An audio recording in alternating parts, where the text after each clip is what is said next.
केंद्र की बीजेपी सरकार को सत्ता में 9 साल पूरे हो चुके हैं और ऐसे में पूरे देश में जश्न मनाया जा रहा है। अलग अलग जगह कार्यक्रम हो रहे हैं और एक दावा किया जा रहा है कि प्रधानमंत्री नरेंद्र मोदी ने देश का नाम दुनिया में ऊंचा किया है। आज दुनिया उनको मान रही है।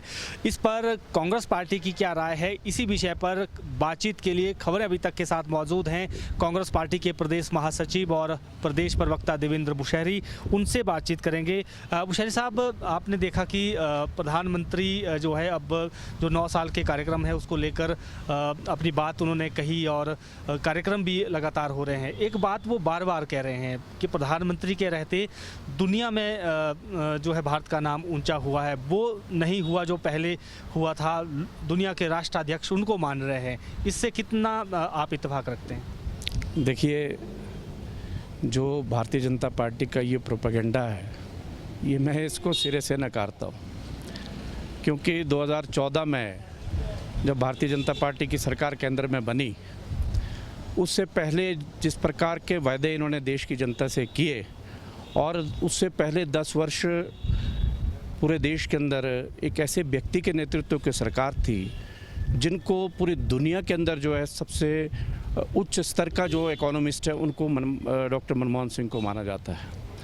सारी इकॉनमी, सारी अर्थव्यवस्था अगर पटरी पे लाई है इस देश के अंदर तो उसका श्रेय जो है सीधा सीधा डॉक्टर मनमोहन सिंह को जाता है। और उन दौरान आंशिक रूप से कुछ महंगाई बढ़ी थी देश के अंदर और उस दृष्टि से भारतीय जनता पार्टी को उन्होंने एक बहुत बड़ा मुद्दा पूरे देश के अंदर इसको बनाया और देश की जनता से जो वायदे किए थे कि अगर हमारी सरकार केंद्र में बनती है तो उसमें हम लोगों को जो रसोई गैस है उसको हम सस्ता करेंगे, 2 करोड़ नौजवानों को 1 वर्ष में जो है रोज़गार देंगे।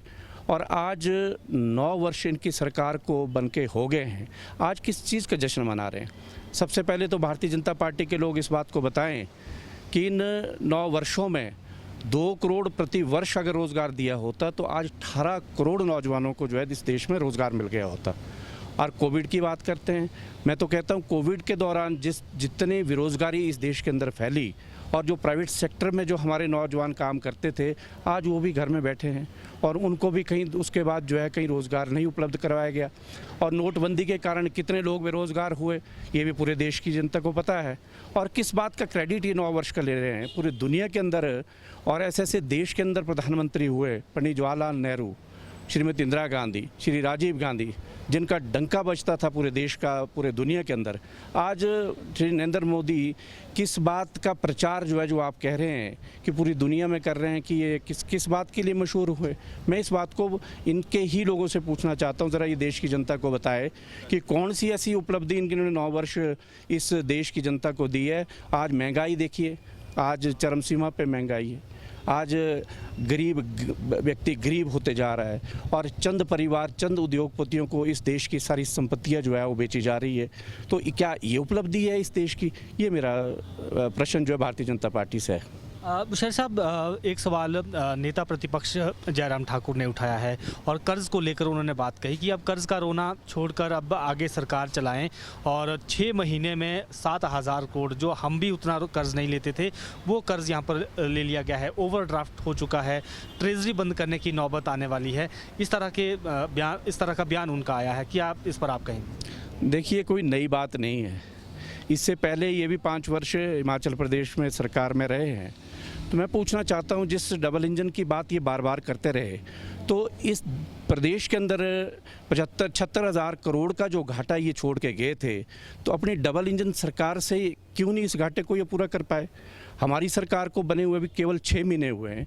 इन 6 महीनों के अंतराल में जो वायदे हमने प्रदेश की जनता से 10 गारंटी को लेके किए थे, उसमें विशेष रूप से जो ओपीएस का सबसे मुख्य मुद्दा रहा है।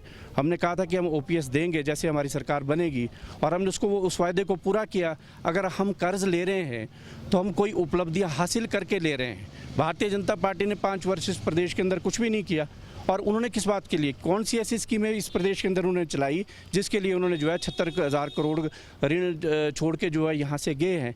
तो आज इस बात का इल्ज़ाम लगाना कि जी ओवरड्राफ्ट नहीं है, क्योंकि इन्होंने तो हमारी जो 14,000 करोड़ की जो स्वीकृति थी मिनिस्ट्री ऑफ फाइनेंस से, जिस कर्ज को लेने का अधिकार है हर स्टेटों को, अपने राजनीतिक दबाव के कारण जो है बदले की भावना से जो है उसमें 5500 की कटौती कर दी।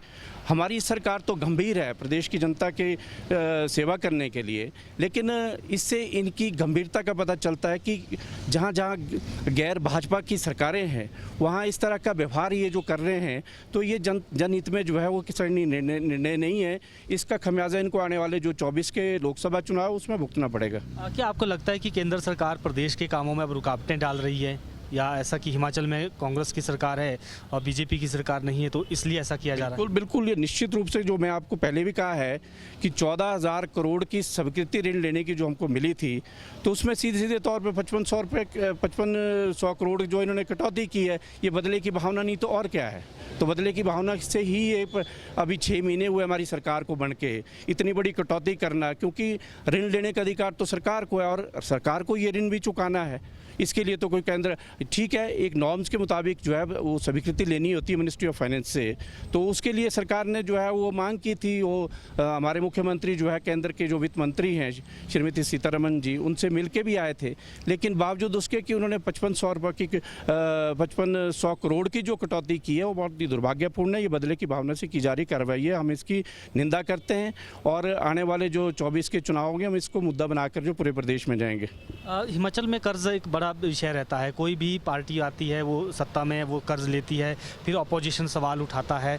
तो आपको लगता है कि जो व्यवस्था परिवर्तन की बात यहाँ हुई है, हम ये मानने कि आने वाले समय में ये जो कर्ज लेने की रफ्तार है ये कम होगी, रिसोर्स मोबिलाइजेशन की तरफ सरकार बढ़ रही है? क्या आपको लगता है कांग्रेस पार्टी भी इस तरह के सुझाव सरकार को दे रही है कि अब रिसोर्स मोबिलाइजेशन की तरफ ज़्यादा काम करना होगा? देखिए, जो हमारी सरकार का पहला बजट आपने पढ़ा होगा, हमने उसमें 10 साल की जो नीति उसमें बनाई है, उस दृष्टि से हमारी सरकार और हमारे जो मुख्यमंत्री हैं उन्होंने वो बहुत ही गंभीर हैं, क्योंकि इस प्रदेश की एक अपनी आमदनी हो, रिसोर्स मोबिलाइजेशन जो है इस प्रदेश का कैसे बने, उस दृष्टि में जो है हमारी सरकार और मुख्यमंत्री बहुत गंभीरता से जो काम कर रहे हैं। इनकी जो सोच है इसी चीज़ को लेके है कि आत्मनिर्भर ये प्रदेश कैसे बने।